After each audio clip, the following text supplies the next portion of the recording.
guys, this is James with RogueDuelist Trade, and on this channel we talk about current and upcoming Yu-Gi-Oh product and whether or not you should invest your money in order to profit. Now for today's video, we're going to go over a very early preliminary risk analysis on whether or not to invest in Blazing Vortex, which is an upcoming core set coming in February of 2021. And the reason why we are doing such an early risk analysis on this set is because pre-order windows for distributors close towards the end of October of 2020. So if you are a vendor in Yu-Gi-Oh and buy product by the cases, you have a very limited time in order to get the best price for Blazing Vortex. Now the OCG does get Blazing Vortex, I believe, on October 31st, 2020. So once we get closer towards the end of October, I will attempt to do an updated risk analysis for this product. We do know roughly 30 cards that are coming in Blazing Vortex, which does give us enough information. In addition to Konami has given us a bunch of hints in the marketing that they have for this product, and that is the information that we're going to go through our risk analysis today to decide whether or not the risk is high or low for investing in Blazing Vortex. Now before we jump in, are you serious about getting into Yu-Gi-Oh as a potential side business? And if so, want to get Yu-Gi-Oh product at near wholesale rates, then you need to highly consider the RogueDuelist Trade Patreon in partnership with Pro Play Games. You can find information on that through my Patreon in the link down in the description below. And lastly, if you guys want high quality skits on Yu-Gi-Oh, want to see my reaction to the first videos from some of the top Yu-Gi tubers, go ahead down in the description below and subscribe to RogueDuelist TV. So without further ado, let's jump into our preliminary risk analysis on Blazing Vortex. So the OTS launch is going to be on February 4th, 2021, and the market launch is February 5th, 2021. Now again, those dates are important because OTS vendors are able to get their hands on product before some of the smaller vendors such as e-commerce vendors. So by the time we hit market launch weekend, value tends to drop significantly. Now this is a core product, and all core product typically comes with about 100 new cards that are coming into the TCG. So we have 5 Starlight Rares that we are likely going to see. We're going to get 10 Secret Rares, 14 Ultra Rares, 26 Super Rares, and 50 Commons. We have some very strong hints from Konami in the marketing that they have for this product. One of them is that we're going to be getting 19 World Premiere cards. These 19 World Premiere cards are cards that are going to be seen first in the TCG. So we're going to be getting a new archetype that Konami is marketing as a new combat craze theme. We don't really know what that means. Maybe it's meta relevant, maybe it's not. It's probably going to be like a TCG exclusive, perhaps, similar to archetypes like Plunder Patrol. And also they've said in these World Premiere cards, it includes cards that turn the rules of engagement on their head, including a new continuous trap card that forces duelists to take turns playing their monster effects. So we might be seeing some type of new, there can only be one type of trap card that's kind of like a floodgate type of card. I really don't know. It looks like a card that basically limits the amount of monster effects that each player can do per turn. So if that's the case, it might be good for very control heavy decks that have a lot of contingency on spell and traps versus monster effects. And also out of these World Premiere cards, it includes a card that reinvents other classic spell cards. And obviously it's something that Konami feels that we're going to care about, but they're only giving us this very limited info. Also, Konami has stated that we are going to be getting support for themes from previous sets, and they called out specifically Secret Slayers, so that means we could see Rika, Adamantipator's Eldritch. They called out Rise of the Duelist, so maybe we could see further support for Infernoble Knights or Dogmatica. They called out Phantom Rage, so that could include Tri-Brigade, Datascape, among others, and also Genesis Impact, where we're going to be getting new archetypes for Drytron, Evil Twin, and Magistus. And I think Evil Twin might be the one to note even more so, because that is definitely an archetype that is lacking, but has a lot of potential coming in Genesis Impact. So this could in turn add value to Genesis Impact depending on what we get. And they've also mentioned that we're going to be getting support from themes from certain years in the past of Yu-Gi-Oh. They called out 2010, 2012, 2016, 2017, and 2019. And if you look at the screen here, these are some of the archetypes that I've called out. These are the types of cards that we might expect to see, and I very well could be missing things, or there might be things on this list that aren't even relevant to what's going to come, but just something to keep in mind. And lastly, Konami mentioned that Blazing Vortex is going to include the latest version of an iconic spell card that everyone knows. And there's a lot of hype in the Yu-Gi-Oh community right now saying that that's likely going to be Crossout Designator. But again, that has not been confirmed by Konami yet, but there's a lot of people that are making that strong assumption. So guys, I did an update to the metrics that we use on our risk analysis videos. I actually made it a little more specific, and honestly, the metrics for this risk analysis I think has been due for an update because I've learned a lot more since getting into Yu-Gi-Oh vending. So we're gonna start with one of our first new metrics, which is generic tech meta cards. And basically, this is just categorizing cards that are very generic in terms that they can be used in any type of deck and are very impactful in the meta. So certain cards from Blazing Vortex, again, Crossout Designator, we don't know for sure if it's going to be coming in here. And I'm going to tell you guys right now, because this is a preliminary analysis and I'm going to be making updated risk analysis and further videos, I'm just going to assume Crossout Designator is in here for now until we have more information. And another card that we know is coming is Divine Tree Beast High Periton. And the reason why I put it in generic meta, although it does require level 9s in order to make this rank 9 monster, it is fairly generic that it can be used in any deck. Now, it is a plant monster, so a lot of plant players would likely be playing this card in their decks. But what it does, it's basically a generic negate for monster, spell, or trap. Basically, if you activate a spell card during your turn, you can attach that card to him as material, and on your opponent's turn, as a quick effect, let's say they activate a spell card, you can detach that spell card that you equip to him in order to negate it. Now, if you activated a trap or monster card, then you can go ahead and use those as material instead, thus being able to negate a trap or monster. So that's kind of how it works. I don't think it's the best card. It's not bad. It is a generic negate depending on how you use it. The fact that you can't use it on your turn is very limiting. And this really is it. Everything else is very specific and tailored to another archetype. We don't really know any other potential generic meta cards that we're going to be getting in Blazing Vortex. So I went ahead and graded this as a 3, and honestly, that's largely being carried by Crossout Designator. And again, guys, take that with a grain of salt because we don't know for sure if that's going to be coming in here. Next is going to be legacy support as one of our new metrics in the risk analysis, and that should be fairly straightforward. Basically, these are archetypes that have already been out in the past and they're now getting future support. So some of the archetypes that we are getting support for are Armed Dragons, Wind Witch,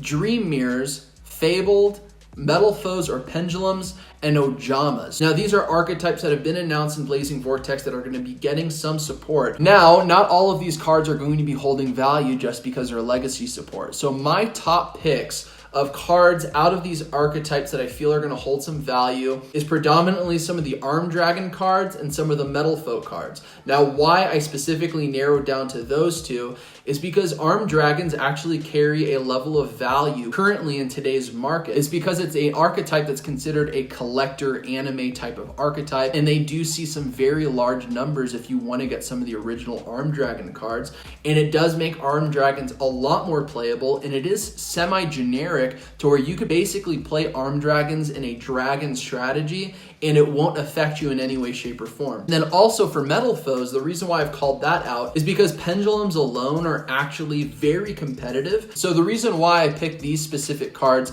and these are cards that I anticipate having a level of value when they come out in Blazing Vortex. Armed Dragon Thunder level 7, if it's sent to the graveyard from a dragon effect, you can search a generic Armed Dragon card from your deck to your hand. That can be Spell Trap or Monster.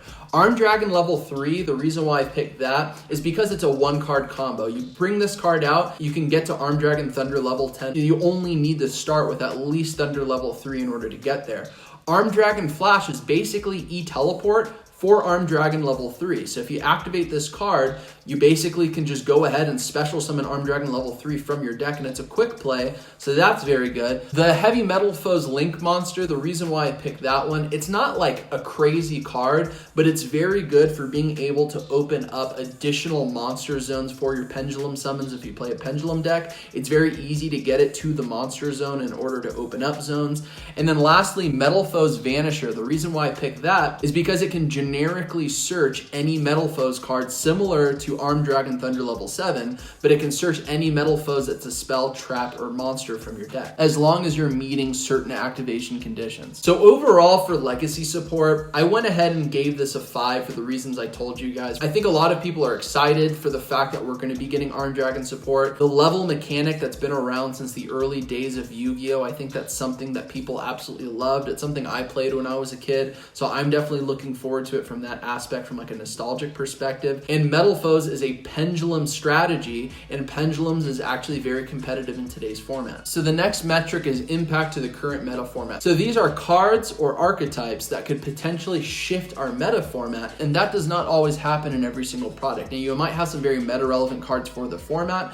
but not necessarily cards that are going to shift how the meta is currently being played. So these are the best cards that I could even think of. Now, Crossout Designator, I would absolutely say is a card that can completely shift the way that our current meta is. And the reason why is now people have to worry about this card. It can basically negate any type of card possible as long as you are playing the card that you're trying to negate in your deck. So people will be far more purposeful with probably playing certain one-ofs that absolutely destroy their strategy. So Crossout Designator will make a lot more archetypes far more playable. Metal Foes Vanisher, again, pendulums are already very competitive in today's format. Maybe the Metal Foes support coming in Blazing Vortex could push pendulums to like a tier 1 in the current format. Now, if that happens, there's a potential impact there.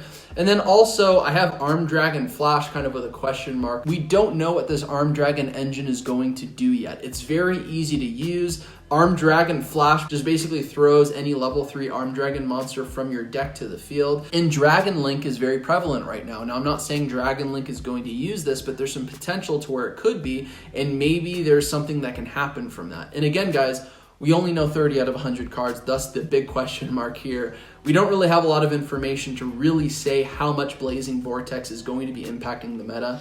So I went ahead and graded this as a 3. Now our next metric that we've basically had in previous risk analysis videos is collector value. So these are cards that have huge potential for collector value, and the archetype for Armed Dragons, I would say, has the largest potential from what we've seen so far. Armed Dragons just have a lot of value in the marketplace right now. If you look at Near Mint First Edition on TCG Player, for some of the original prints of Armed Dragon cards, they're very high in value because people do collect these cards. So I would imagine that people are going to want to collect these cards. In long term, I could see that these Armed Dragon cards could have higher value. Another thing to note for collector value is that we get Starlights in core product, and we don't know what Starlights we're going to be getting yet. I would imagine we could see one of the Armed Dragon cards as one of the Starlights that we could see. We always get a card kind of like a DD Crow or Effect Veiler lately, so there's a lot of potential there. We really don't know what these could be yet, but the potential is something that needs to be considered when you're investing in core product in general. So overall, top picks, I would say, would probably be Armed Dragon Thunder level 10 and Armed Dragon level 10 White,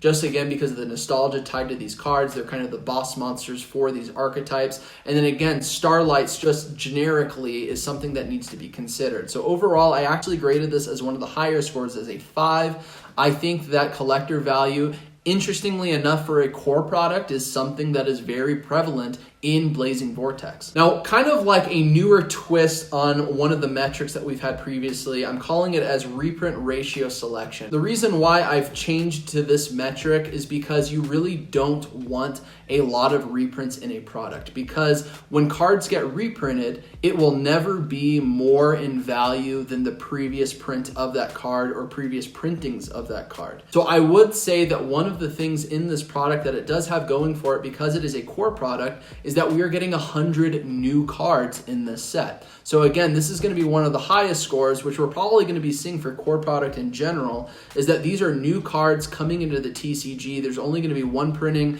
until we get reprints within a year from this product coming out. So with that said, I went ahead and graded this as a 5. So as our last metric, which is product value versus cost, MSRP for this product, $1,149 per case. Now, if you guys were to pre-order through the RDT Patreon, which we do have Blazing Vortex up for pre-sales right now, you could get a case for as low as $649. Now, it's not going to be this MSRP price per case probably on product release. But if you're able to pre-order this product at $649, you're likely, a worst case scenario, going to at least be making your money back. Now, if we find out that we are going to be getting very good cards coming in this product that hasn't been unveiled yet, now that is when you start seeing margins for product that you invest into, especially Blazing Vortex. And another thing to consider for core product is, again, you get Starlight Rares. And Starlight Rares, if you, depending on how many cases you buy, is roughly 1 to 2 cases as the ratio where you pull one. And Starlight Rares can range anywhere from like $160 to like $800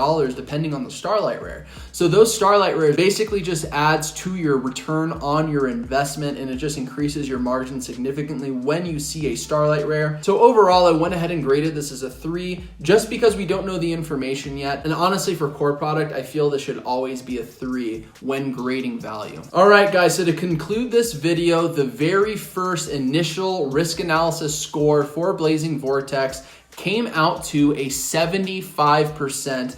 And for all the reasons that I've mentioned in this video, we don't know all the cards coming in this product yet. We do have a pretty large level of collector value in this product because of the Armed Dragons archetype. There is huge potential for pendulums to be able to get a boost and maybe hit that tier 1 in the current meta format, and we might be seeing cross-out designator. So those are some of the bigger things that are going for this product in terms of being able to get a larger return on your investment. And again, I kind of tend to like core product, especially for the immediate return, because you get Starlight Rares and because you're getting cards that are typically new in the TCG and maybe shifting the format in some way, shape, or form. But again, we don't really see that many meta impactful shifting cards for our current format. So we'll really just have to see. Hopefully towards the end of October, we'll have enough information to be able to update this and hopefully see some cards that can more impact today's meta format. All right, guys, so that's going to do it for today's initial risk analysis on Blazing Vortex. What do you guys think? Let me know down in the comments below. I'd like to get your perspective. Is there anything I missed?